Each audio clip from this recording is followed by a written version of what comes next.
Hello. Okay, welcome. This is my video on the vertebrae. So what I'm going to do, I'm going to go back to our list. Here's our bone list. You can get that off the page I showed you. Oops, went a little too far. By the way, the hyoid bone, I probably should have covered that with the skull, but that's going to be the first thing on our pictures here. So we're going to start the hyoid bone and then go here. Here are the vertebrae. So I'm going to bring that up. Hyoid bone and vertebrae, little document. There's a hyoid bone. It's horseshoe shaped. It goes right below the skull. On my previous video, you can see it right there. If you get a little closer, see it underneath. It actually helps support the tongue. It is horseshoe shaped, and that's what it looks like right there. Nothing really to distinguish except that it's the hyoid bone. So here we go. Now, first of all, here are vertebrae. Now, these are the three kinds. I'm going to show you all the little parts of a vertebrae here in a second. But let me go back to here we go, vertebral column. It has spine ligaments. Okay, well, tell you what, let's go back. We'll start with the atlas and the axis here in a second. But so on this list, look, here's vertebrae. Here are all the little parts on a vertebrae that you need to be able to identify. And then you have to know the difference between what is a cervical, what's a thoracic, what is a lumbar, and then sacrum coccyx. So, just briefly, this is a cervical vertebrae. It has what are called transverse foramina or foramen here for blood vessels. Only cervical have those. This is a lumbar. They have the longer spine, and this is, goodness, I'm sorry. This is a thoracic. And then this is a lumbar. Lumbars have the large body. They're thick like this. So what we're going to do, this happens to be a thoracic vertebrae. And I'm going to use this because you can really see all the little marks and things you have to identify on a thoracic vertebrae. You can see these on any vertebrae. It's just a lot easier to see them on a thoracic. So starting off, now, the lamina. The lamina are actually the sides here of a vertebrae. Probably better to show you. Well, this is this is an upside down thoracic, but I apologize for it being so blurry. But the lamina would be this. It's the areas on the side front of a vertebrae. Well, let me point out a couple things first and we'll go back, and I apologize for going back and forth here. So this is a spinous process. See that long part coming off this way? And the lamina would be the sides of that. If you don't have these lamina, which make up sort of the walls here of the front of a vertebrae, the back of a vertebrae, because this is the back, that's actually the front. Remember the spine's on someone's back. This is the part that's sticking out. So that's the lamina. They're on the sides here. These parts sticking out are the transverse process. It's under D, under number 25 on your list under vertebrae. This is the transverse process. In that case, that's where the ribs attach. These little flat areas on the top, these are called the superior articulating facets. A facet is a flat spot on a bone. In this case, they form little joints in the back. I'm going to have to go to this one. This is a side view. See this little notch here? This is called the intervertebral notch. When you stack those on top of other vertebrae, it actually becomes like a foramen, but it's that little side view. This is the spinous process. This here would be the transverse process. This is that superior articulating facet sticking up. There's actually what is called an inferior articulating facet. I believe it would be on the next picture. So this is an upside down vertebrae. See, there's the spinous process. There is the transverse process. And then these little flat areas, once again, this would be the bottom. This is an upside down vertebrae. These are the inferior articulating facets. That hole right there is called the vertebral foramen. That's where the spinal cord goes. And this would be the body of a vertebrae. And like I was saying, see these sides here? That's the lamina part of the vertebrae.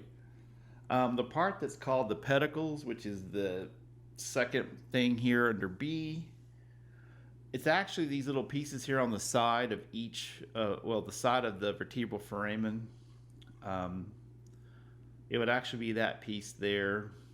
This is a blurry picture, I apologize, but see that little area there on each side of the hole? Those are called the pedicles. The pedicles essentially connect the body to the front, or the back, the back of a vertebrae.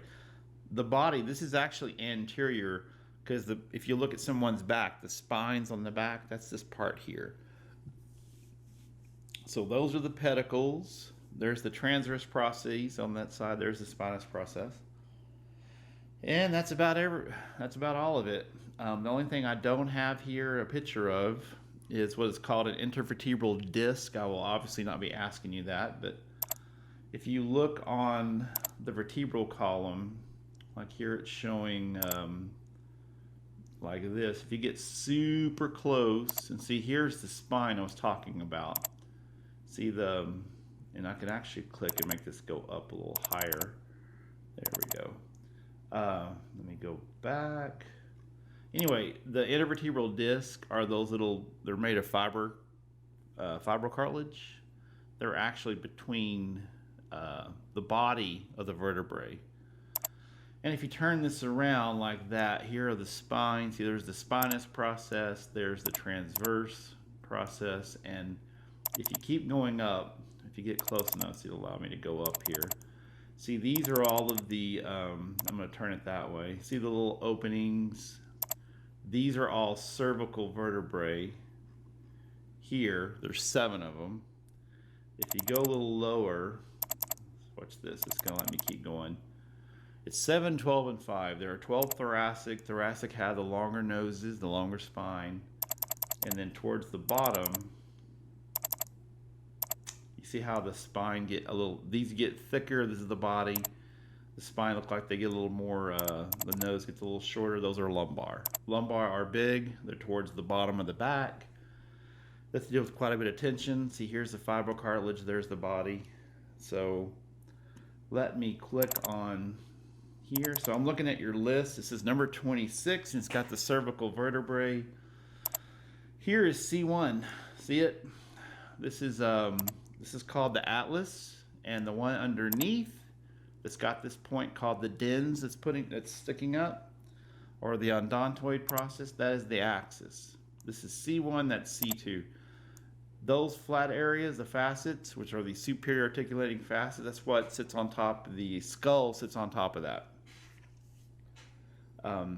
That's where the condyles in the skull, they actually sit right there.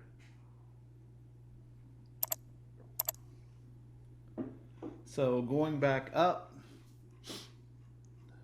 got that. Okay, so there's the 3 categories: cervical, thoracic, lumbar. And here we go. Here's an atlas, or C1. Here's an axis, or it's actually C2. And that little point sticking up is the dens. The atlas sits right on top of that, and that little dens is how a person can turn their head left or right. Now, on a thoracic vertebrae, you can't really see it, but on the sides of the transverse process are these little parts that are called the articulating facets for the ribs. The ribs attached there. There's a lumbar. So here, okay, so there's a thoracic. This is what I used. These are all thoracics I used to show you the parts of a vertebrae. Now down here, cervical, see the 2 holes there? They're called the transverse foramen, the 2 openings. Only cervical vertebrae have those. There's 7 cervical vertebrae. Here's a thoracic, have the long spine, the transverse process, and the little articulating parts for the ribs, the facets for the ribs. See, there's the superior articulating facets, there's the body, there's the vertebral foramen. And this is a lumbar. See how much bigger the body is than a thoracic? See how long the nose is compared to a lumbar? The spinous process is what I'm calling it. Or call it the nose, but that's a spinous process. There are some cervical vertebrae that have the long spine. The one that is C7 is called vertebral prominence. It's a landmark on the back of a person's neck. You can find it. It does have a long nose, but it also has the two holes, which make it a cervical, because it's got the two transverse foramen or foramina. And if you go to the bottom, I had to use a picture for this. This hole, okay, starting here, let me make it a little smaller. There we go. Okay, raise it up. There we go. This whole thing is the sacrum, which you can see is the bottom of the spinal cord, and then this little part where the arrow is pointing down, that is the coccyx. And these are 4 fused vertebrae. This one's made of 5, and that's the sacrum. All you really have to be able to identify. If you go back on this sacrum, this is something about context. There you go. So there's the sacrum. I can click on it. There is the coccyx, and like I said, there's the sacrum. So you can turn it around, see it from the front that way. All right, that's all the vertebrae. Make sure you tune in to the other video on this page. That's the thoracic bones.